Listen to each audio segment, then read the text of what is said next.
Gandeng iki isih ing sasi Sawal wis sak mestine lamun to aku kelawan kowe lan kabeh para kadang-kadang Madangkara ngaturake sugeng riyadi lan nyuwun lumungkuring pangeksami dumateng wabil khusus keluarga ageng almarhumah Ibu Minah sumrambahe kabeh para kadang-kadang para dulur-dulur, para bolo-bolo munggahe, para sepuh adi sepuh, kiai alim ulama ingkang lenggah ana ing wewengkon Ponorogo.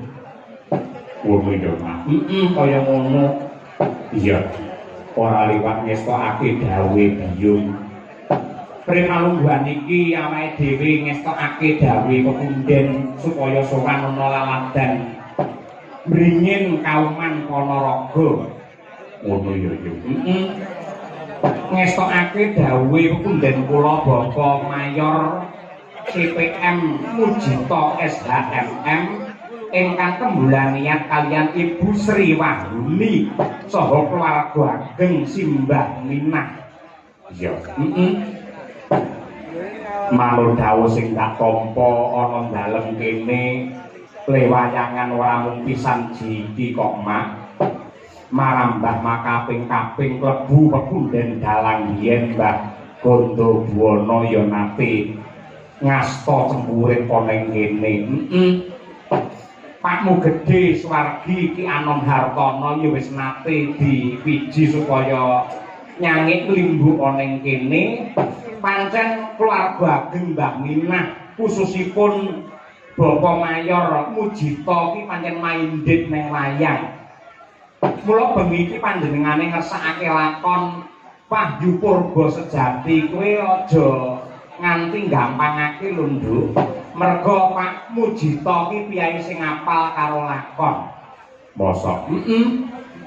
Ora mung saiki panjenengane wiwit cilik wis kulino mirsani wayang, apal karo lakon, apal karo crita. Malah akeh paguyuban-paguyuban budaya ingkang mapan ana ing laladan Banjarmasin sing dilenggahi kono sing dipandhegani karo Pak Mujito. Iya kok. Nadyanto Ripalungguhan iki panjenengane bertugas sebagai polisi militer TNI Angkatan Darat ning Jakarta Pusat. Ning uga aktif ning organisasi maupun kemasyarakatan. Buktine panjenengane dipercaya sebagai ketua Pemprov Perbosi Kalimantan Selatan, penasihat Pemprov Panahan Tradisional Kalsel, dan wakil ketua Pemprov Barongsai Kalimantan Selatan, lalu ketua Kerukunan Keluarga Jawa Timur ing Kalimantan Selatan, pembina paguyuban Pawarga ing Kalimantan Selatan dan juga pembina Riyok Pawarga ing Kalimantan Selatan. Oh kaya ngono tegese pancen Pak Mujito ki piyai sing budaya ya Mak. Temenanan. Mula lemayang sing ati-ati sing teliti. Panjenengane iki wasis, panjenengane pinter karo lakon lan manut dawuh sing tak tampa sakurunge ngasta dadi TNI, panjenengane iki jane cita-citane ya pengin dadi dalang. Mosok Pak Mujito iki nang sore kepareng-pareng dawuh. Ngoten Mas Sahyo kula jane riyen pengin dadi dalang, kula lakon niku apa? Ning kula yen kon untuk gamelan mboten iso. Mongko sing jenenge dalang niku kudu ngerti kali gamelan. Lah elek kula nutuk gamelan niku mboten iso. Batinku timbang nutuk gamelan luwih becik nutuk sinden. Kuwi abot sanggane malah kaya ngono kuwi. Ning malah panjenengan ngasta dadi polisi militer TNI Angkatan Darat ku malah becik malah apik kok. Iya, luar biasa yo, Pak. Banjur panjenengane kagungan kersa apa? Tasakuran pernikahan sing dipalakramakake ya kuwi putra saking Bapak Mayor CPM Mujito SHMM kaliyan Ibu Sri Wahyuni ya kuwi ngantarane Raka Mas Bagus Bribda Arbi Yuda Pradana ingkang palakrama kaliyan Mbak Yu Roro Nindyari Di Astuti SPD. Akad nikah wis ditindakake nalika 2 Februari 2020 ana ing Banjarmasin. Resepsi tanggal 9 Februari 2025 ing Banjarmasin. Nah, tasakuran kanthi pagelaran wayang kulit iki digelar ning dalem Bringin, yektine kaya sing didhawuhake nalika sore. Ini dipersembahkan kagem Eyang Minah karena pada waktu resepsi pernikahan panjenengan itu tidak memungkinkan untuk rawuh. Nah, wayangan sing digelar bengi iki pancen dipersembahake dening Bapak Mujito marang Mbah Minah ning kodrate Pangeran Seje kersane Gusti beda. Nalika wingi ana ing sasi Ramadan wingi Mbah Minah wis ditimbali sowan ditresnani ana ngarsane Gusti ingkang nyipta jagat kudu seda luwih dhisik. Monggo wayangan iki kagem Mbah Minah. Lah iya to. Monggo adate piyayan Sripan ngono kuwi mesti wayangane ditunda utawa dibatalake. Ning bobote netepi tembung bawa leksana sing ditindakake dening Pak Mujito lan panjenengane percaya nadyan kok alame wis beda Mbah Minah mesti wae bengi iki mangestoni mula wayang tetep digelar tegese cangik limbuk sinden lan pengrawit lan uga kanca-kanca bakul bengi iki kabeh entuk lantaran rejeki saka pangeran ya kuwi lumantar Pak Mujito anggene tetep wayangan tidak dibatalkan tegese panjenengane pancen piyai sing hambeg bawa leksana tresna marang piyai sepuh. Oh ngono ya. Kaya ngono kuwi sing apik kaya ngono kuwi sing becik. Monggo iki ora nganti petang buluhe Mbah Minah. Mula tak suwun monggo sedaya para lenggah kula dherekaken ngeningaken cipta sawetawis nyambung raos kalian Gusti ingkang Maha Kuwaos anut kalian kapitayanipun piyambak-piyambak dene ingkang agama Islam. Monggo kula dherekaken kirim donga dumateng almarhumah Ibu Minah, mugi-mugi pinaringan tentrem ayem jenjem permanem mulya wonten ing swarga kagem Eyang Minah. Al-Fatihah.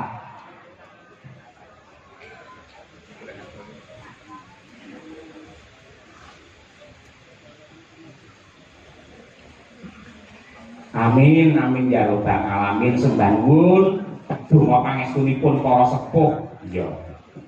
Matur nuwun ya Mak karo keluarga besar Simbah Minah sing kepareng nimbali karo awake dhewe satemah iso silaturahim kangen-kangenan karo sutresna budaya ing Maladan Ponorogo. Matur nuwun.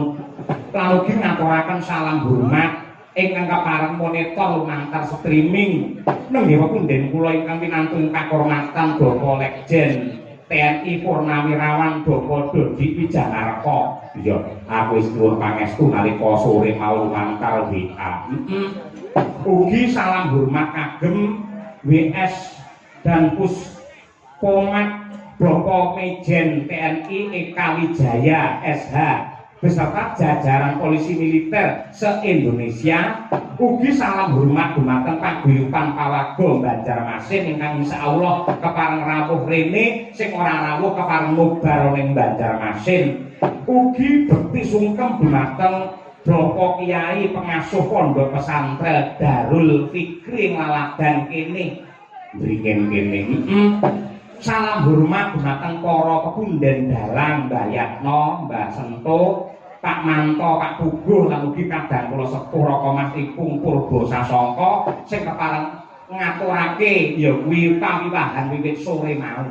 Oh ngono. Disuwunake marang kurbane pangeran muga-muga kemanten kekalih Raka Mas Arbi karo Mbak Nindya tansah mandya sakinah mawaddah warahmah kebak barokah ampuh wahyune jodoh satemah pinaringan katentreman lahir batin lan ugi keselamatan donya kaping akhir itu. Yo, ora perlu kakean gunung sing tanpa guna. Saiki ngaturake wiwit saka sing klasik luwih dhisik. Ngono. Kula nyuwun dumateng Ibu Sukesi Rahayu. Sukesi supaya ngaturake apa? Sing klasik ya kuwi jineman ular kambang yang ora kleru larase pelok patete 5. Oh ngono. Kejawi katur dumateng keluarga ageng Ibu Minah ugi kula aturaken dumateng sedaya para sukesna budaya khususipun nenggih caksi lover dimanapun Anda berada. Mligine meneh khusus meneh ya kuwi anak kula wadon. Oh iya. Anindita. Ya. Monggo Bu Kesi kinarya nglaremaken swasana laburi nembang jineman ular kambang. Monggo Bu.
klasik kula kandhang wis diaturake. Kula aturaken dumateng para sepuh adisepuh, piyai lawas, piyai klasik, mboten katalumpen dumateng ibu-ibu juru radi ingkang kepareng rewang wonten ing dalemipun swargi Eyang Minah mriki. Mugi-mugi saged kinarya jampining saya. Iya, ngono ya, Pak. Lan alhamdulillah piyai kene iki jan piyai sing nyenengake kok nduk ning dingin kene. Buktine mau akar unggah panggung langsung didabyang-dabyang lebo nang dalem jero. Iya. Tak kira kon mangan ora mung dijak foto. Iya. Ing atase lagi iki foto nganti setengah jam dhewe. Iya, kabeh ngejak foto. Lek bapak-bapak utawa keluarga saking Pak Mujito foto ki ora masalah. Ning kabeh ibu-ibu lho tak dalan biasane ndelok ning TV ning YouTube saya iso ketemu langsung nyetrot buku sak kayange. Oke, gemes aku seprene abang ya. Iya. Tresno ora awakmu nganti kaya ngono tenang. Monggo sing jenenge foto iki lak yo ngerti mesem to, Lho. Iya. Kangge mesem iki udakara setengah jam. Nganti semene iki aku iki pun sewu lambeku nganti keju. Sore pengumuman yen nanggap wayang sak bokone kudu anggaran di foto dhewe. Yo lagi tondo Tresno.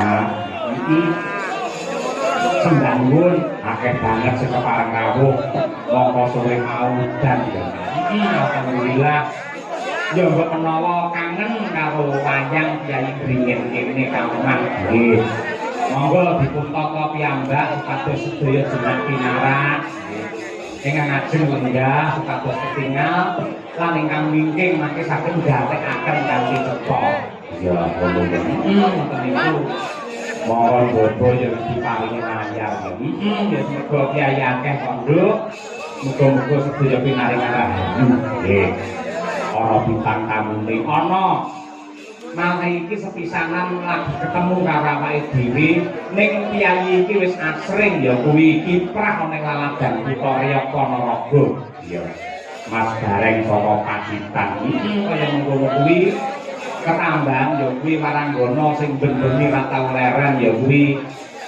anak kula wadon Elisa Urcarus Araso.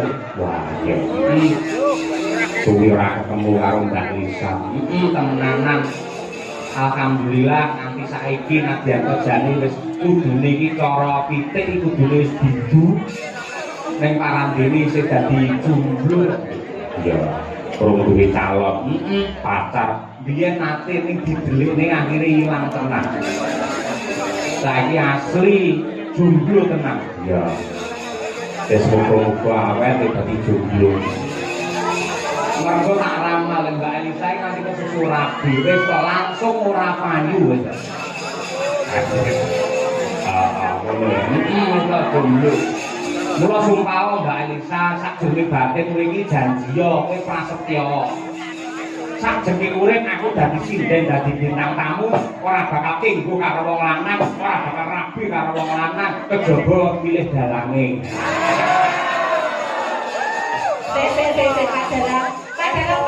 Kadalan nyuwun sewu. Kadalan nyuwun sewu. Oh, istriku tersayang. Ya, aku kuwi adalah dengan mirengkaken bojo kaya ngono rayu Mbak Elisa. Rungokno tangise ati. Nonton wayang ning mburi kelir. Cakep. Pak Cahyo sayang, cintaku padamu tak pernah berakhir.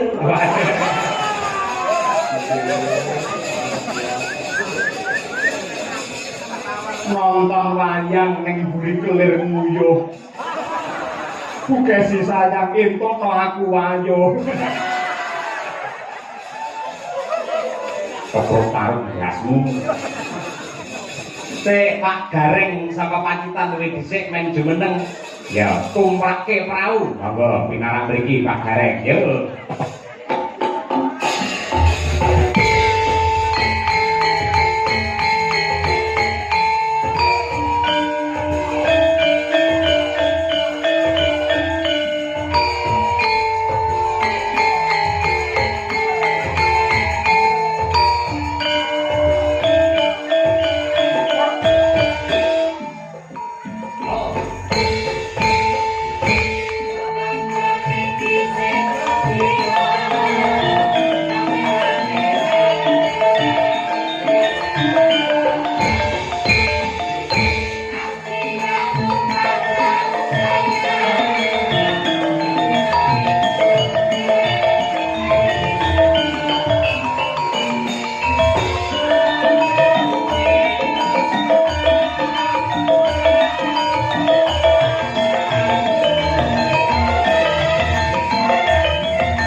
Sugeng Dalu Mas Gareng. Wilujeng Dalu Mas Cahyo Putadi.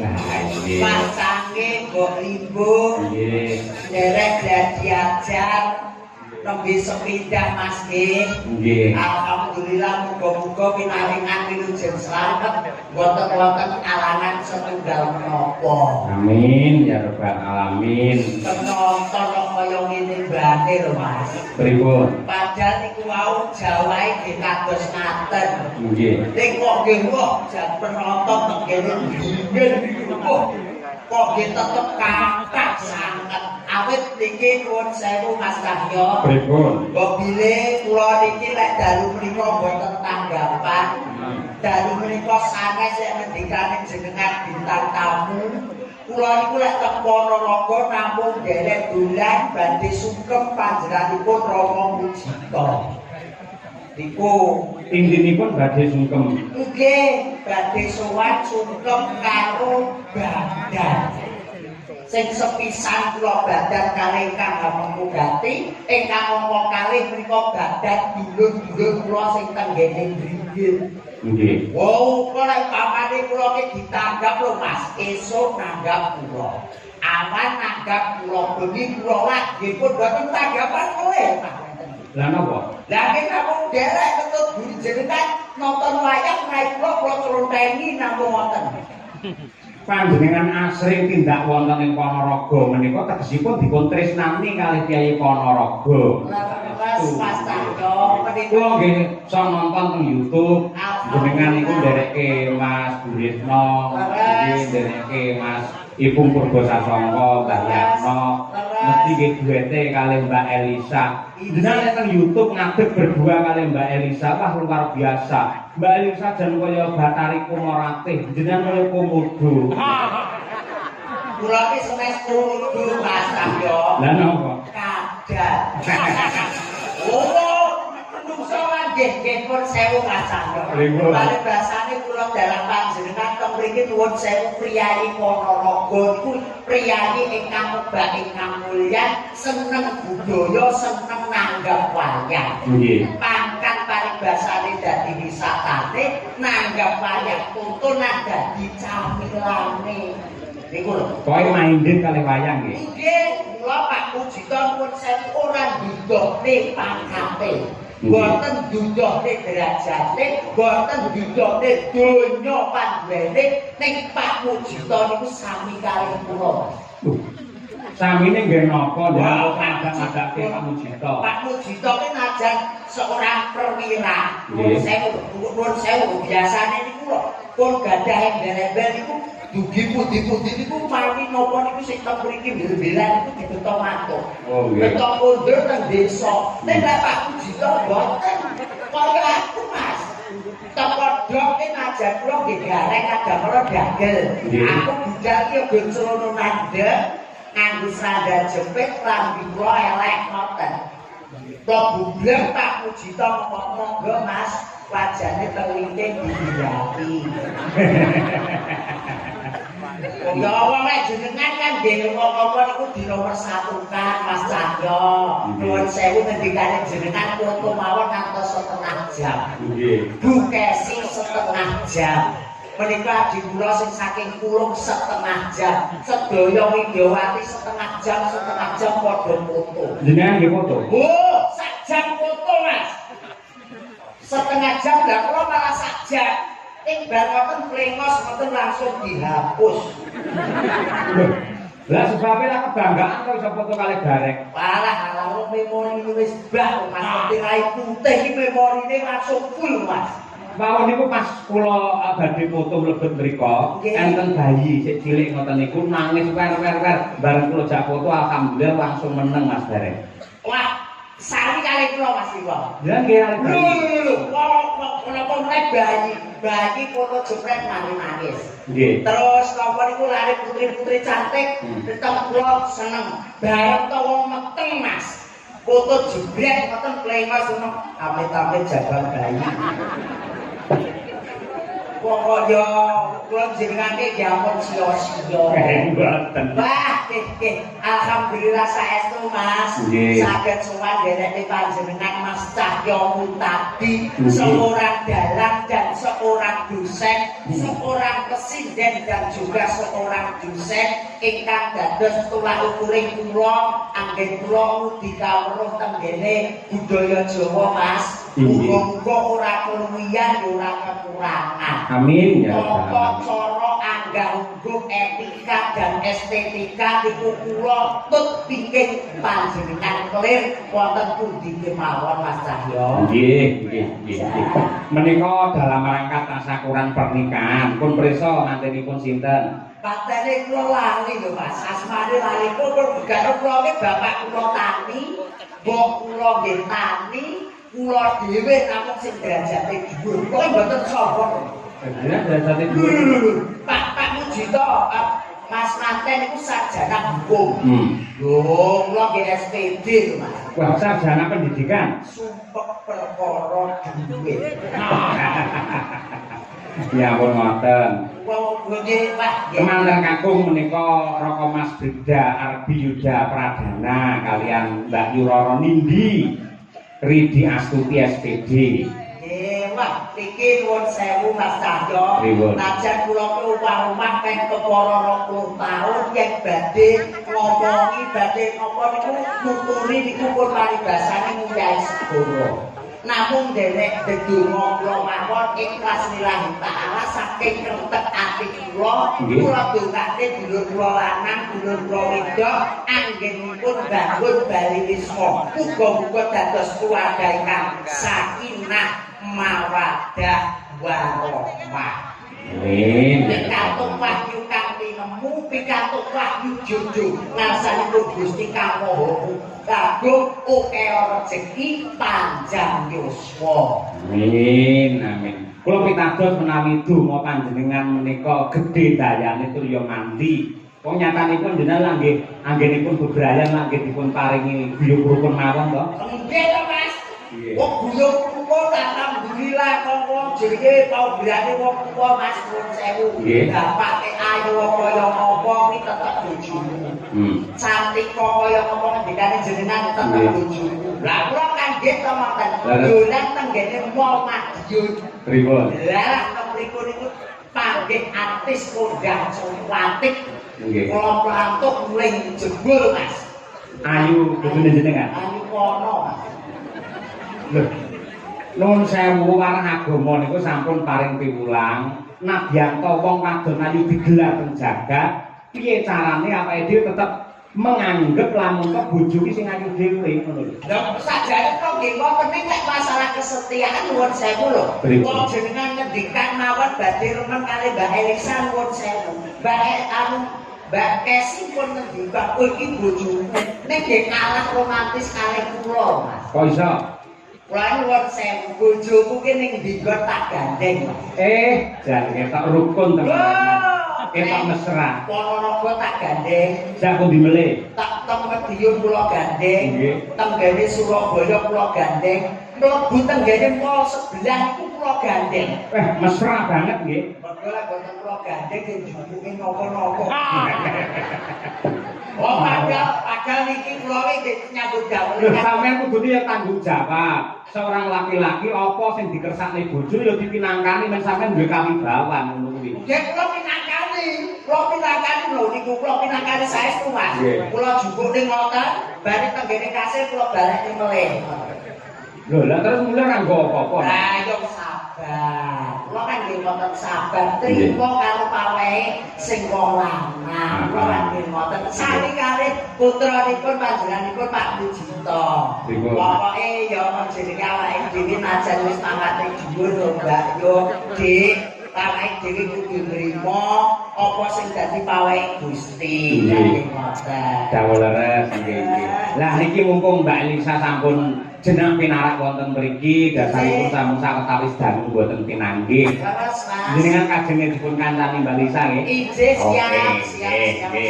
Monggo jumeneng Mbak Lisa. Aja dipleroki. Monggo, yo kados manakala. Yuk.